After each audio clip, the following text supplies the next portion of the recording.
David Phelps and Annika Lewis, I'm so excited to talk to you. We did this really quickly on the fly because you just released a piece on collectivizing finance, and I was so excited about this piece and I really enjoyed it. I learned so much, but also I had so much fun reading it, and I feel like uh, it was, it felt a lot like a type of storytelling that I just don't, that I haven't come across in kind of the, maybe it's like the tech and the crypto space in terms of writing. I really, it felt like a bit of a journey. So, and I felt like I was using my imagination as much as I was using kind of any analytical component of my mind. So yeah, I was so excited to connect with you and speak to you about that. And maybe before we just dig into the piece, if you want to give a quick rundown, and I don't know how to do this without giving too much away, but on kind of where you're both at the moment, Annika? Sure, yeah, I can get started. So good to be here. Thanks for having us, Alicia. I work currently as a venture capital investor at a fund called Vantage Capital, where I focus on investments in analytics and data infrastructure. And really, for me, crypto has kind of been an increasing side hobby over the course of the past year or two, just finding myself spending more and more time on the space. Initially got interested kind of from a macroeconomic lens, especially when COVID hit last year and I got worried about the future of the US dollar and things from a macroeconomic standpoint. But what keeps me in crypto now is kind of the real traction we're seeing in the space, everything going on with Web3 and real applications being built that are being used today, as well as all of the new governance structures and kind of just novel ways to run companies that are happening. So that's kind of a bit about me and my journey into crypto. Met David a few months back, and we've written a few pieces together now, and just really enjoy kind of jamming on all things crypto and Web3. Amazing. Yeah, and I'm David. I'm a two-time founder. I currently run an ed tech company called Forum, where my goal is to automate as much as I can, so I can put as much time during the day as possible into Web3, which is the thing I really love. But I don't know, a kind of strange generalist background that I think you come across a lot in the crypto space, where I have one background in like running tech company, like one background in like doing political organizing, and one background I did a lot of stuff with creators. So I worked as a film critic, and I was very close in filmmaking circles and art circles for many many years as well. And crypto just gets really exciting because it's the first time I've been able to merge these identities together, and it really finds the intersection of all of them. So that's really exciting for me personally. Yeah, that's I can totally relate to that being such an exciting thing about crypto, which is just this idea of the merging of the kind of personal and professional spheres or identities. And so I wonder, in terms of this, and I think this idea around collectivizing finance has really kind of kicked off, especially in the last couple of weeks, just with all these developments. And it's amazing, I think, that you were able to kind of put out a piece so quickly on the back of events happening, because as you know, you're well aware, the rate of kind of innovation in crypto is incredible. And so to kind of capture these moments, in particular, I would say what went down with SushiSwap and with Party Bid, if you maybe want to start there and just kind of provide some context into what kicked off your inspiration for the piece. Oh, Annika, I'll let you tell the story. It's so awkward with the two people on how to start. Sure, I can start. It's funny, we actually started writing this piece well before both of those things happened. So the genesis of this piece was through a platform called Ghost Knowledge, which is kind of like crowdfunding for writing. A friend of ours, Mario from The Generalist, had sort of commissioned us to write a piece about the future of finance and its intersection with multiplayer models. And so David and I had started kind of riffing a Google Doc with a bunch of kind of hand-drawns and different ideas around this. And then, we were sort of already in the middle of writing the piece when the sushi thing happened, and then, Party Bid got launched. And we realized these were just really powerful data points around kind of the inflection point that's happening. So we sort of reworked a bunch of what we had and kind of weaved those into the narrative, because it was a really good, kind of proof point on real time what's happening here. Yeah. It's interesting, just this idea of real time, kind of real world use cases. And so I wonder, in terms of, without these two events happening, how did you think about the space, and how, I guess, maybe just in your eyes, kind of being in the investment space, what does that kind of traditionally look like compared to what you imagine it could look like, kind of changing, I guess, like changing that VC space in crypto? Annika, you Yeah, it's wanna interesting. I talk about feel the like, VC piece? yeah, I can talk I can about the tackle the VC piece. syndicate. Yeah. Okay. Yeah, I mean, in VC, I think it's interesting. We're always investing in things that are disrupting specific industries, but we don't always think about how we might disrupt ourselves Mhm. or how we might ultimately get disrupted. And I think sort of the trend of what's been happening towards, I would say, gradual collectivization over the last decade or so, kind of starting with angel syndicates becoming a lot more popular, and then kind of more recently talk of carry sharing and kind of different incentives around bringing different LPs in and sort of helping them share in the upside, maybe in ways that aren't monetary, are ideas that are pretty novel in venture and still are not really executed on at scale. So I think, yeah, that's from the venture perspective. I think those are the types of things we're thinking about. And really, with the piece, we took it from starting with the lens of the limited partner, which traditionally has kind of been the customer for venture. How do they become almost part of the product itself and really a value add as part of the whole investment process, which again, we've started to see play out in kind of the Web 2 world, but I think with the ideas that are being discussed in Web 3 is really starting to kind of catalyze and come together in terms of what the future might look like. Yeah, and can you just define quickly this idea of carry sharing, and how it works, given that that is kind of what the crux of the goodness is in that arrangement? Yeah, so for anyone who's not totally familiar with kind of traditional venture models, is venture capitalists have historically on the institutional side generally gotten paid through a combination of management fees and carry. And what the kind of the traditional model there is what's called 2 and 20, so 2% management fees, which are a percentage of the fund that are paid out every year for admin costs and things like that, just kind of keeping the lights on, and then carry, which is short for carried interest, which typically has historically been 20% of the profits effectively of the investments, would go back to the investment team, or to the fund, and then the remainder to the investors in the fund. And so historically, the carry has been reserved for that fund, the institution that is making the investments, and distributed internally. Whereas in the idea of carry sharing, one might imagine where you've got limited partners who have operating experience and spend a lot of time helping the companies out or even working on investment memos and diligence, and they also get to share in that upside that is taken as a fee effectively. And so that's kind of the idea behind carry sharing and the structure from which the idea comes. Yeah, and I wonder how the kind of archetype of an LP has changed and kind of continues to change, especially in crypto. Maybe we could talk about what that person might look like, 5 years ago, or in kind of Web 2 and traditional tech, versus, what you're starting to see in crypto and Web 3. Yeah, David, you want to take that or you want me to take that one? Oh, I want you to take that one. Okay, I'll take that one. That I feel like I've been doing all the talking. So yeah, in Exactly. terms of sort of how LPs have evolved over time, I think if you think about historically, venture was largely institutionally funded. So you would have sort of endowments and institutional wealth managers that would invest large sums into venture funds. As kind of a career model. That's kind of what they did as their full-time job, and they would provide large sums of capital to be invested by the VC as the intermediary.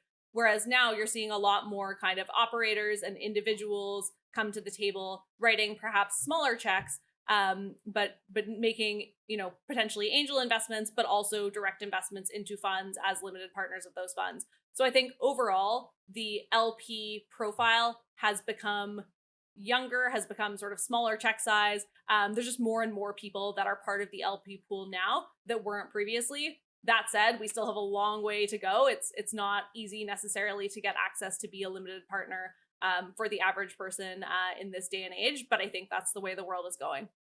Yeah, and just kind of thinking about this day and age in particular, and kind of blowing out the timeline just 12 months or so, and thinking about kind of Wall Street bets and things like that. I wonder, in terms of like timing and what feels like kind of the timing of all of these events in the last kind of 2 years in particular, how has that kind of changed or just like opened the consciousness of a lot more people to this idea of capital in general, just as a concept, I feel like was so foreign to so many people, in terms of having an understanding of what that really means. And yeah, I wonder what kind of you think the influence of just the democratization of ideas around finance has been.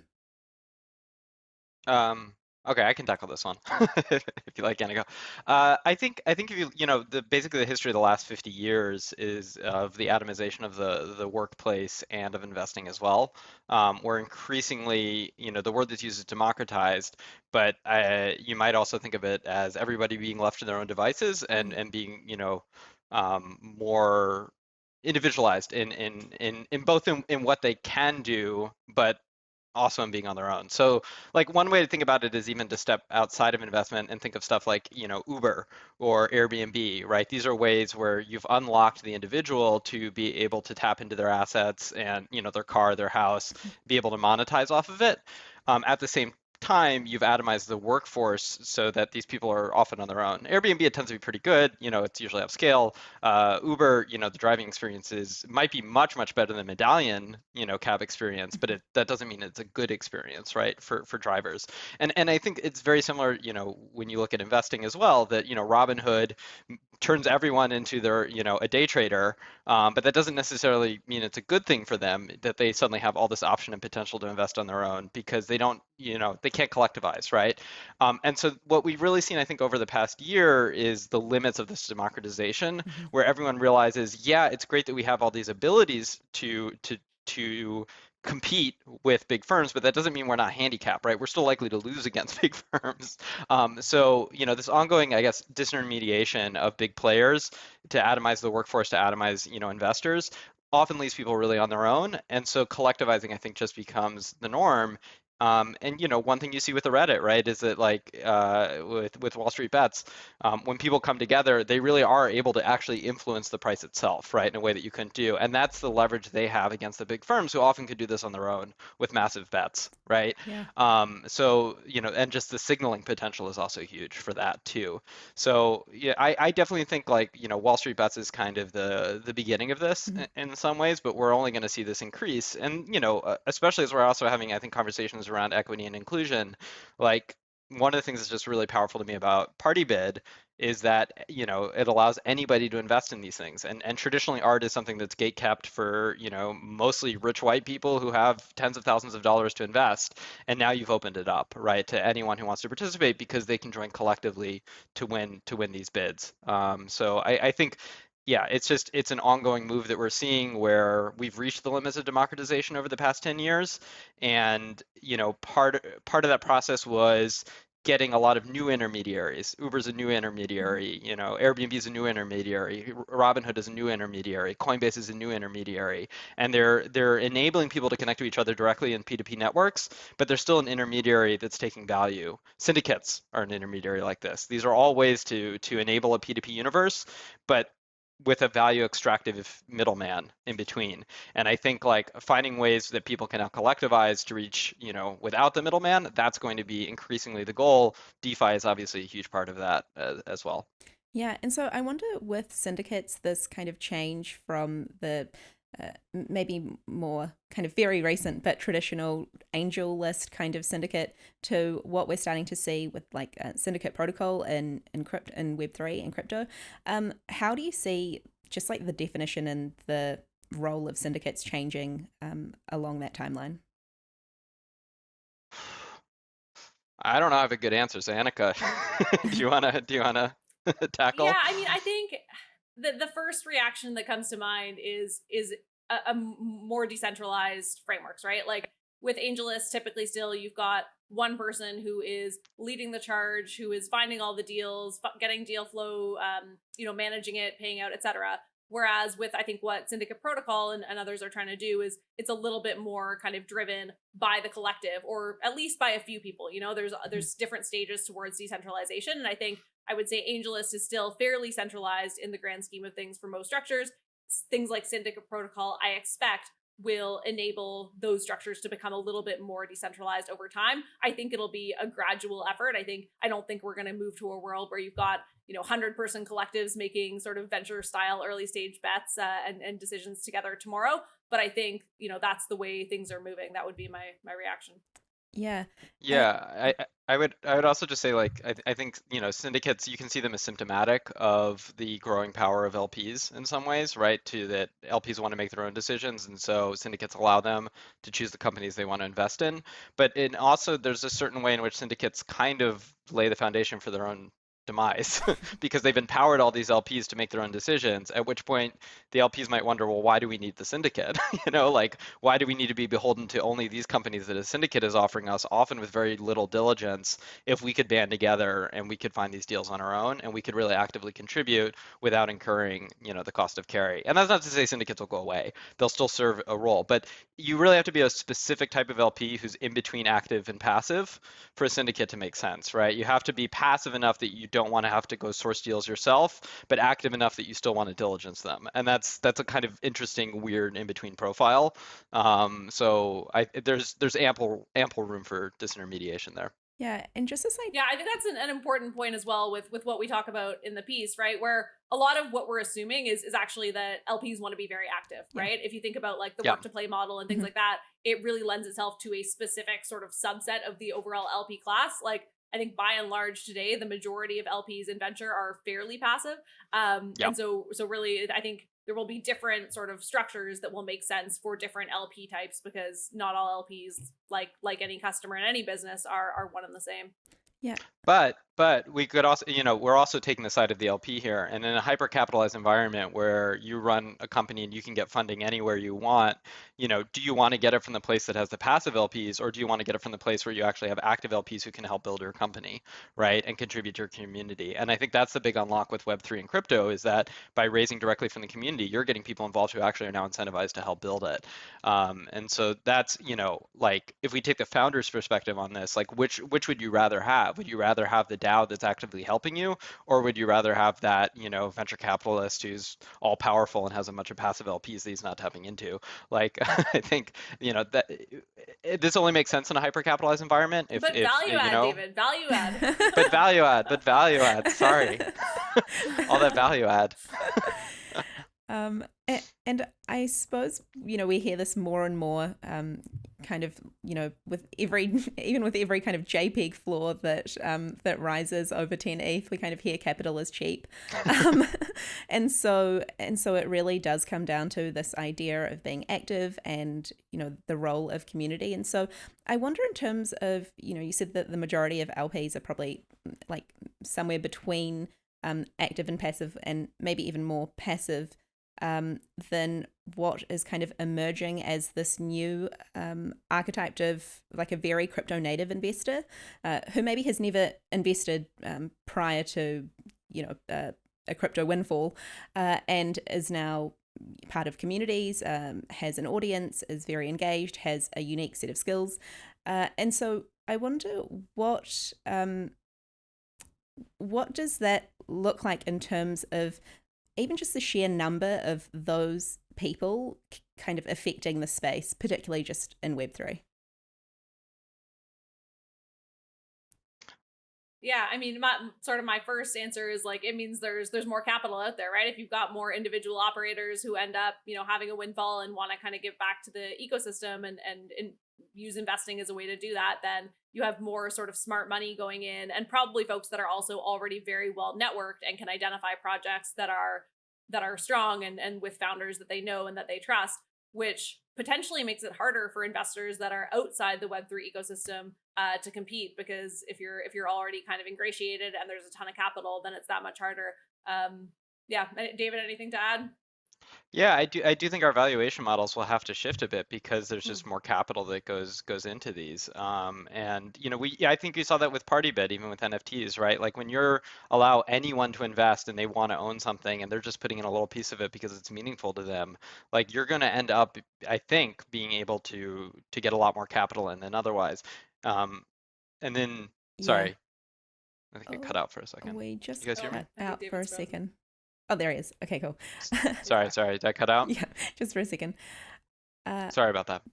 Um, yeah, and the other side that we make in the piece is that when I think 10 years from now, we're going to look back and say VCs used to expect their investments to go to zero, like they didn't have any liquidity. Mhm. Like all of this will seem like a little strange, now that we have tokenized models. So that also changes, right, the equation where if you can get some of your money back without it going to zero, then you might be willing to take riskier plays as well and put more money in too. So there's just yeah, there's absolutely like a lot of incentives for hyper capitalization. And then the last thing I'd say is I think just everywhere, even outside of crypto, we're just seeing that fans are taking a greater role Mhm. in being the advertisers and distributors of products, right? And all brands are having to reach out to their fans to really be their distributors, and then having to find ways to reward them. And that's where Web3 I think becomes really powerful as well. But this is just an overall phenomenon we're seeing. If people don't want to trust centralized brands, they want to trust each other, and so protocols moving towards fan bases as your advertising makes a lot of sense too. And I think like it's especially good if your fan base is your investor as well, because then they're incentivized to advertise something they feel like they're actually part of and it speaks to them personally.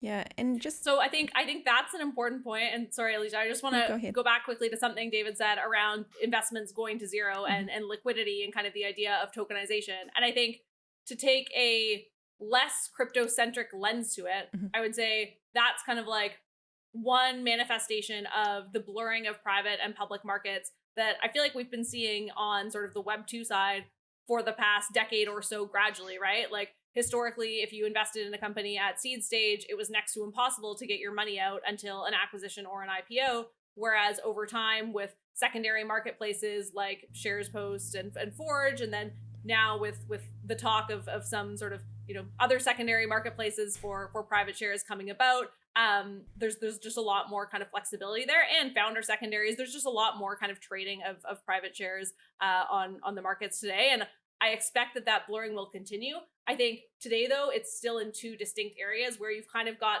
the blurring that's happening on the Web 2 side, and then you've got the Web 3 tokenization, and they haven't yet merged. But I expect at some point that will happen.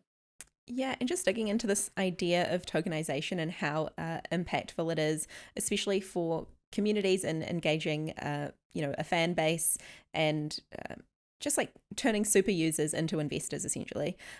How do you kind of think about how tokenization might play out in the future, given that this feels so experimental in the sense that every time someone tokenizes a protocol or a community, this is the first time it's happening for in a lot of scenarios, and we kind of don't know how it's going to play out. So how do you think about the future in that sense?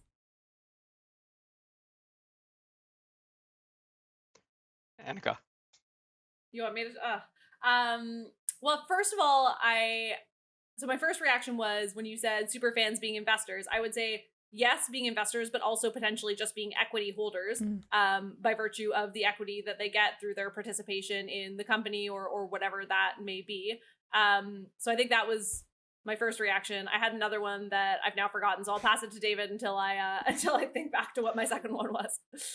Yeah, I mean, it's kind of fascinating because yes, you're selling off your equity as tokens, but you're also creating money out of thin air, right? And I think this is why you hear a lot of skepticism a lot of the times from traditional investors. It's like, if I come up with David coin and I decide to distribute it, I've just totally made money out of thin air, right? That's going for whatever the market deems it as. But I can then use that to fund myself and actually create productive value, right? And this isn't so different from what, a traditional startup has done. But it's as though you really start with a Ponzi scheme and then you make it something real. And I think that this is, you look at like a community like Friends with Benefits, right? Like they, 75 tokens to be able to belong to it. But as more people join and, there are people that you want access to, then it does make sense that the price would actually go up over time, because there is something there that you might want to pay for. Of course, that raises other questions around, fairness and inclusion as well. And so, but that's also really interesting because when Mhm. you've tokenized, you now have the ability to pay people who are contributing to you very easily in that token, right? That you have all that capital on hand in your token that doesn't cost you anything directly, but you can give to the people who are supporting you. And so you can actually create much more inclusive, I think, environments as well, because you have this treasury that you're able to give away to the people who actually contribute work to you and help build you as well. So I think Friends with Benefits, is going that direction. But I think we're increasingly going to see that too, that, yeah, raising money from investors, sure, is important. But like, if you can create money out of thin air and then actually pay it to people who all are willing to wait a year or two to actually build something in the meantime before it's worth a lot, that's a really powerful way of being able to raise capital without ever actually raising capital as well. But it also causes a lot of risk, right? Like, I mean, we saw what happened Yes. with ICOs, and I do expect that we will have some sort of token related correction at some point, right? Whereby Yeah. you've got people who are issuing like David coin. Like, as an example, a friend literally made me an ERC20 token for my birthday called Annika coin, and it has no value, no utility. And as David suggested, with kind of the varying degrees of, I hate to use the word Ponzi scheme, but like perhaps not all tokens are created equal. They do not represent equity in the same way that a traditional stock on the stock market would. And as a result, I worry that there are some people that are perhaps purchasing or getting involved with tokens that don't fully understand what they mean and how they're different across protocols. And I do think that is a risk to the ecosystem in terms of kind of the sustainability there. Yeah, and I wonder just this idea of legitimacy and social norms and the power that it has in kind of the narrative of value of tokens versus, the actual underlying financial realities of what that kind of instrument or mechanism is. Yeah. Oh boy. um, it's. I mean, I think in some ways, like all companies are creating value out of thin air, right? You value a company based on what you think it's going to make you over, whatever extended length of time is ahead, right? And so you're always dealing with speculative capital as real capital, like in any scenario. Tokens are just an extreme version of that, I think. So I actually don't see it as totally different from traditional, financing models.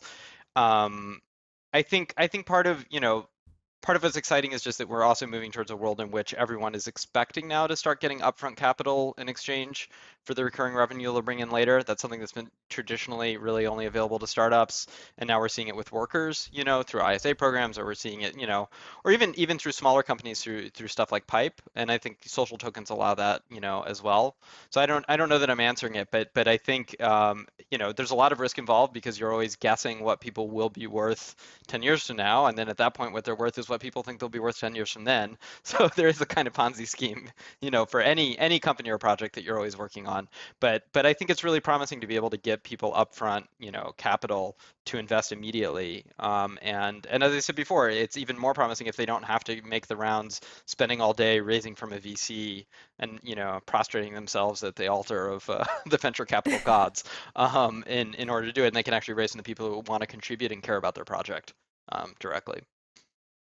Yeah, and so just this idea of being able as a founder, say, to access capital from many different avenues, but what in kind of the best case of for a VC would be a scenario where you really are able to add value, or you can kind of compete with what is kind of emerging out of the ecosystem with the experience that you have?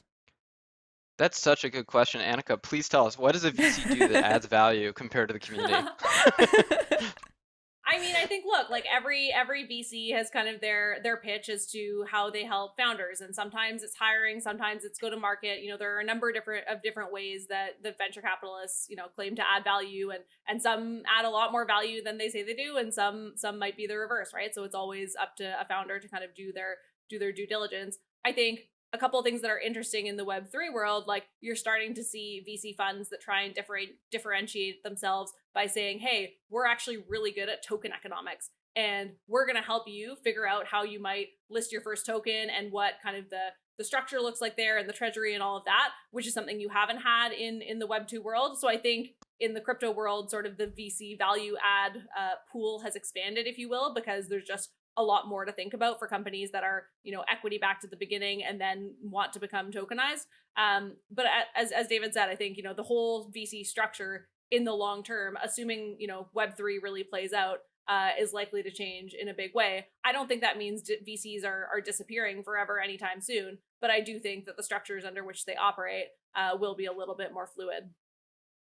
I also think that like the relationship between social capital and financial capital is Mm. getting increasingly complex, not just through social tokens, but the fact that we live in an attention economy where if you're looking for retail investors, you don't give them a DCF, right? You give them a meme. Like this is the Elon Musk like insight, right? So you really want to raise funds for your project, you get people excited.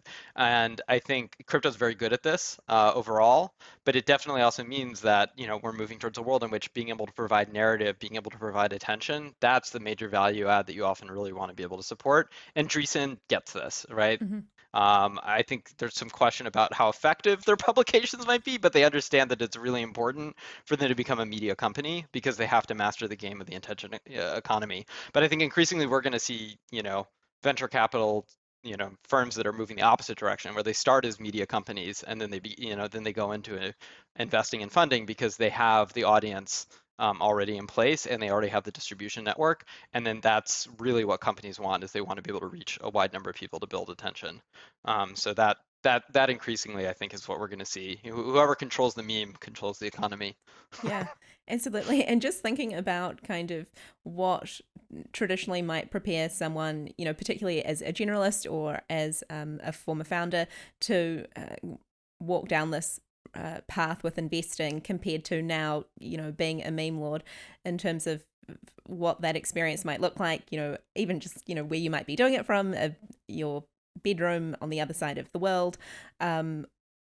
What do you think kind of the what do you think we should be thinking about in terms of or teaching others or trying to learn, if we're interested in investing, about the importance of narratives and storytelling, and kind of this idea of distribution? Because one of my favorite things that I've heard out of kind of the tech VC space is first-time founders care about product and second-time founders care about distribution. And so now it's kind of Mm. like this idea that everyone's on the distribution page. And so what do you think some things are that we can kind of actively do to like really engage and participate and like build that skill set? It's funny because I was a literature major in college and, graduated in '08 and then got 10 years of everyone telling me that I should have gone into STEM and engineering because all the jobs were in coding and computer science. And then over the past year, suddenly everything is no code. And then suddenly everyone wants narrative, and suddenly being a literature major is very, very hot. Hmm. Um, Not really, but it swings back and forth. Yeah, I think being a journalist is really important. I think that's kind of the most important thing. Like if you can draw analogies, that's a huge skill. A meme is always an analogy, right? But to be able to draw analogies effectively, you have to be able to cover a lot of domains and be able to understand how they connect and how they interrelate to each other. I also think that's the hardest skill to automate. I don't think computers can draw connections anytime soon. I don't think AI is going to be able to do it. So this is it's not a great answer, but I do think, yeah, being able to draw those connections is important. I'm not a master of distribution, however, so I'll pass that one over to Annika. I'm still figuring out how to create the perfect meme. If anyone has tips.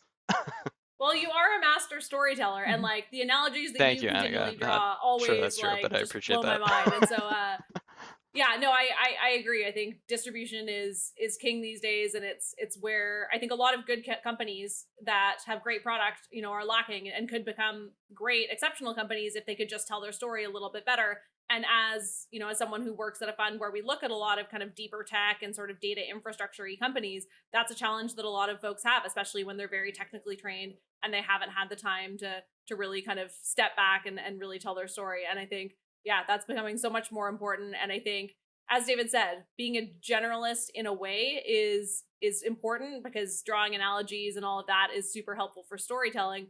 But not everyone can be a generalist at the same time, right? We need specialists to build the actual, companies that are Yeah. out there and tools that exist. So it's like it's this sort of continual balance of going broad and then also if you want to build something specific, going really deep in a specific area and being able to kind of pull up to the clouds and then also go really really down in the weeds. And that transition is hard to make and to maintain that balance, but it's so important and so powerful when it's done well. Yeah, and That's a great point. Like maybe the greatest alpha is at either end of that spectrum. Like being a super generalist where you can really put together a narrative is powerful. If you're a Solidity dev, my God, like people need you too, right? Like if you really go deep on the engineering side of things, like that's also extremely valuable right now as well. So maybe it's either. yeah, and just thinking about these like very um, specific types of skill sets and even personalities, and then kind of thinking about the vehicle of DAOs to bring those people together and to really kind of put those, yeah, bring those collectives into a space where they're not just, it's not just about kind of being democratized where it's a lot of individuals, but really this idea of a collective. And something that I'm always interested in is how this idea of decision making evolves in a collective, especially when it's within a new structure and like a DAO. And so I wonder, just in terms of like leadership and decision making, how you see DAOs balancing that, the importance of decision making with being heard in, within a community, and it being relatively flat potentially. Yeah, how do you think about those trade-offs?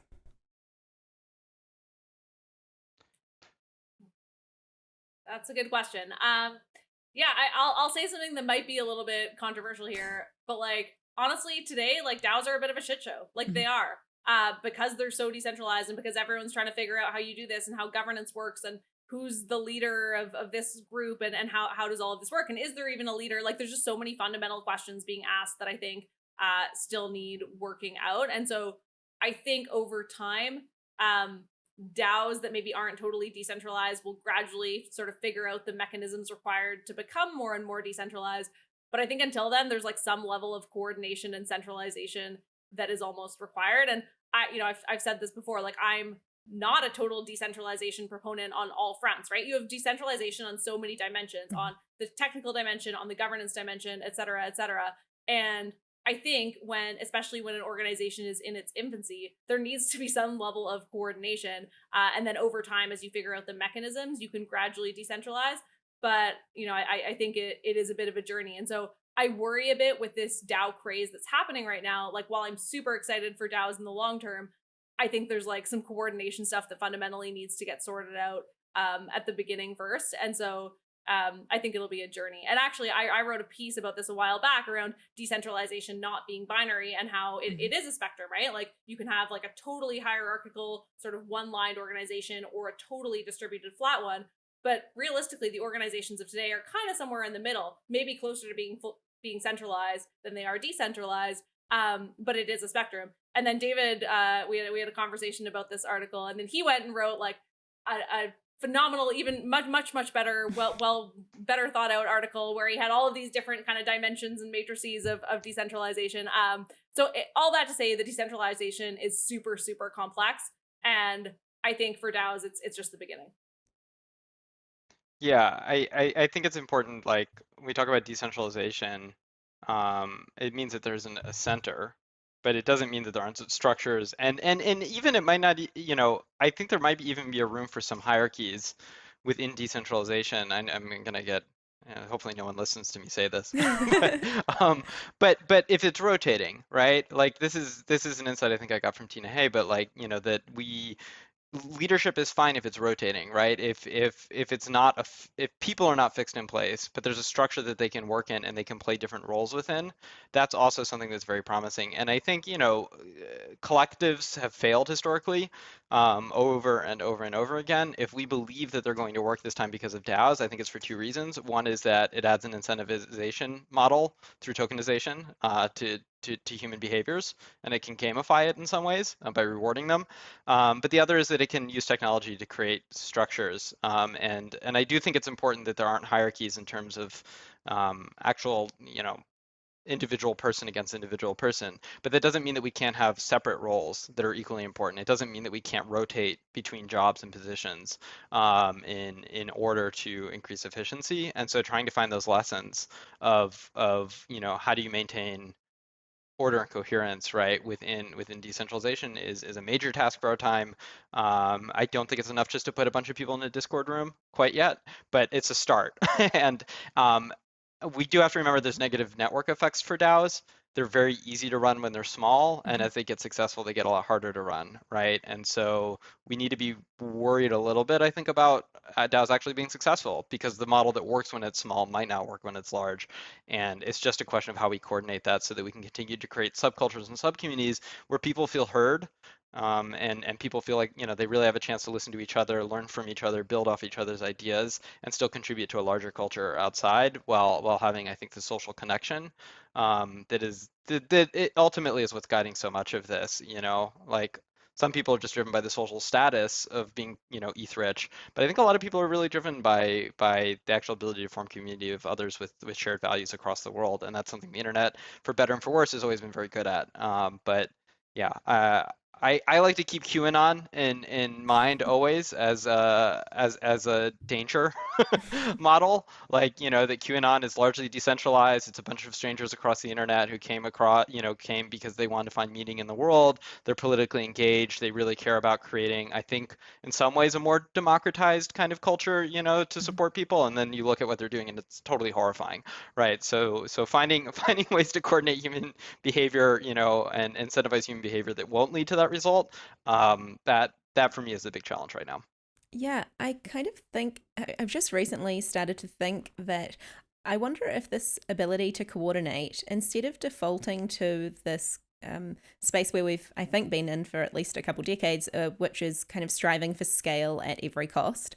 I wonder if this idea of kind of bigness and scale is the problem, and opportunity here is for Yeah. many small communities or many small Yeah. collectives. And so do you think that is kind of a possible way that this plays out, or do you think we inevitably always end up at scale because of reasons of legitimacy, or things like that? Or do you think it's possible to kind of fundamentally shift how, I guess, like the destination of what we're working for with these vehicles? Jasmine Sun has a great piece in Reboot, from a week or two ago, where she interviews the head of technology at the drivers co-op, and it's a really wonderful piece, because it gets into this question of, when you're a driver's co-op and you're not Uber and you're not looking to, take a lot of profit, right? You're looking to support your workers. You no longer care about scale. That's not your goal. What you are able to do is really worry about the experience of the people who are there and make it sustainable for them to have a living and for people to want to use this, and ultimately probably be cheaper than Uber as well. I don't think that's the case right now, but if you've taken out the middleman, ideally costs should go down a little bit too. So, that for me is really exciting because that's creating a sustainable model that really could be disruptive, of Uber, while, giving workers greater rights, and the sacrifice that they're willing to make is scale, to attain that. So Alicia, I really like how you framed that because, yes, we all want to totally change the world, and that would be a nice ideal to have in mind, but like, if we can do something small, we might get a lot farther, at least in the short term too, and that's not a bad goal to have. Yeah, and I think that also potentially changes the future of financing, right? Like if you imagine there's a lot more small Mhm. communities like this that are a lot more sustainable, like Drivers Co-op as an example, like not everybody needs venture dollars because venture dollars are about getting to scale as quickly as you Mhm. can and growing super Yeah. quickly. But, if you imagine that, there are a lot of companies that are well suited to being kind of small, sustainable, profitable companies, financing looks very different. And I think over the past decade, we've moved into a model or kind of a culture whereby everyone wants to raise venture and everyone wants to grow and scale, and it's become kind of the extreme. Whereas I expect we will start to see the pendulum swing back that way, and I think it does kind of play into how financing will look different as well. Yeah, absolutely. Well, I think that's really exciting. And even just thinking about this idea, if everyone's not striving for scale and rather striving for sustainability, what are how does that change the businesses or the projects that are starting? And is there an opportunity for kind of a greater just breadth of innovation? Well, the funny thing here, right, is that the more modular you become, actually, in some ways, the larger scale you're able to attain, right? Like, if everyone is just, able to work on whatever project they want, but it's open sourced and they're able to set a referral commission on the use of it, then you've unlocked everyone from the silo of different corporations, replicating each other's work to be able just to contribute to an open ecosystem. And I think you really accelerate development, because you don't have five people all doing the same project at different companies. You now have them each building off each other's work on their own and getting paid for it directly for their contribution as well. So yeah, my hope is that thinking smaller might be a way to think bigger. We'll find out if I'm right 10 years from now. We'll have to come back and do a part two. But yeah, but that's Well, definitely and where like my utopianism is. Yeah.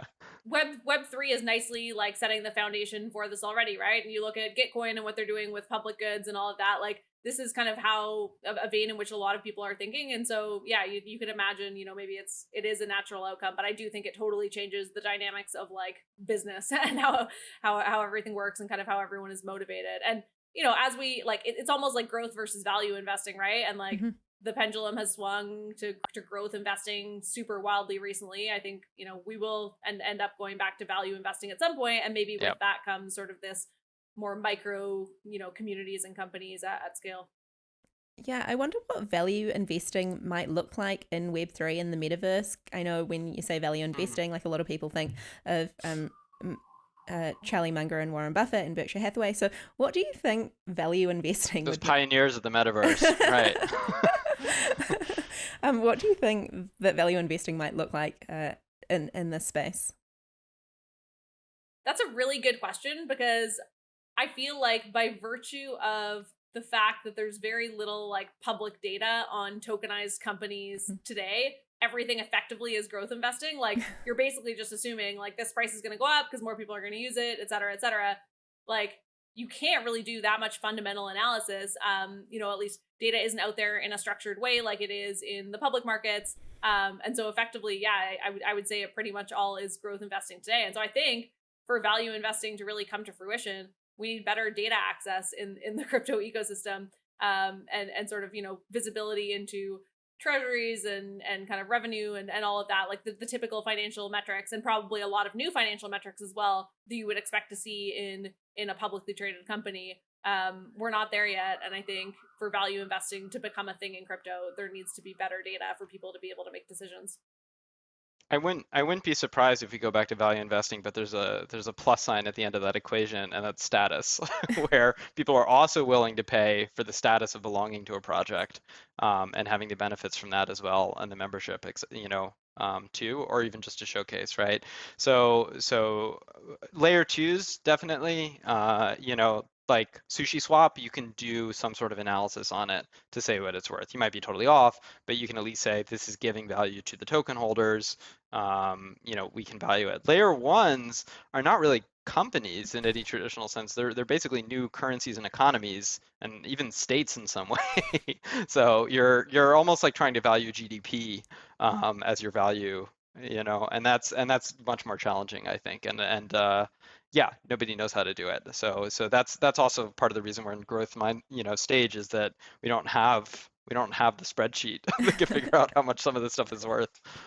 Yeah, absolutely. And then just thinking about kind of traditional finance and the regulatory environment that it kind of sits within, how do you think kind of an absence of, just like acknowledging for a moment that in an ideal world that crypto is global and that, well, say like the SEC has a huge impact and kind of the US government has a huge impact on how crypto evolves. It's not the entire world. And there is kind of no crypto native body that is really regulating this space. How do you think about what that might look like, or kind of these kind of like shadow factors that might should be thought about and kind of how they might evolve? I think smart code is law. I think we are in a super exciting moment right now, because we are in some ways taking the law of the internet into our own hands, and we're all sheriffs right now, and it's the Wild West, and there's some cowboys coming in and roughing up the villagers and taking their money, because we don't we haven't built out the full the full legal system, but smart contracts are law, and what is exciting about all of these conversations about governance is that we are trying to decide what kind of government we want to live in and what kind of social body we want to live in and what kind of laws we want to live under, and saying that we can put those on chain and also change them.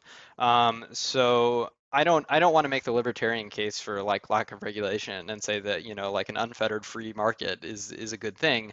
I don't think it is. I think that what we are seeing is our ability to regulate that, do it badly, and that's okay, and learn from our mistakes, and then hopefully do it better and incur the risks in the meantime.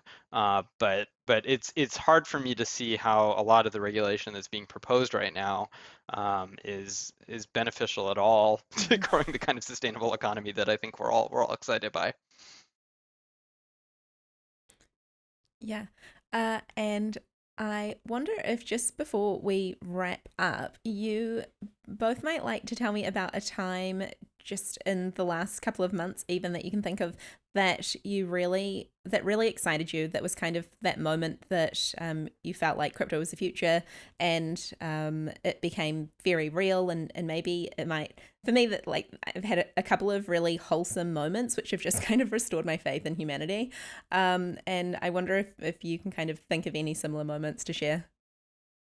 Alicia, can you start us off with one while we think about this? Yeah, yeah, Oh, inspire us. well, I think that seeing Crypto Cobain, Kobe up from Up Only, his stream on Twitter kind of oh my goodness, I'm like having a real boomer moment and I'm just mind blanking on what it's called. But when you, oh my goodness, this is going to haunt me. But when you, like bomb a Twitch streamer's stream. And so essentially there was like a time earlier in the year where this happened like quite a few times, and they would just like jump on someone's stream and send, thousands of viewers to the stream and get the person, like the musician and a lot of, or an artist or an illustrator, to set up a MetaMask wallet literally on stream, and people would just like start flooding the wallet with donations. And some of them, I think the first time there was this guy called Cameron, and he maybe got like $40,000 worth of ETH in donations, and then they did it a couple more times, and like it got up to $200,000, which is just like really life changing amounts of money, and especially I think to see it for creators, and then also just seeing the kind of the attitude of the community and how they value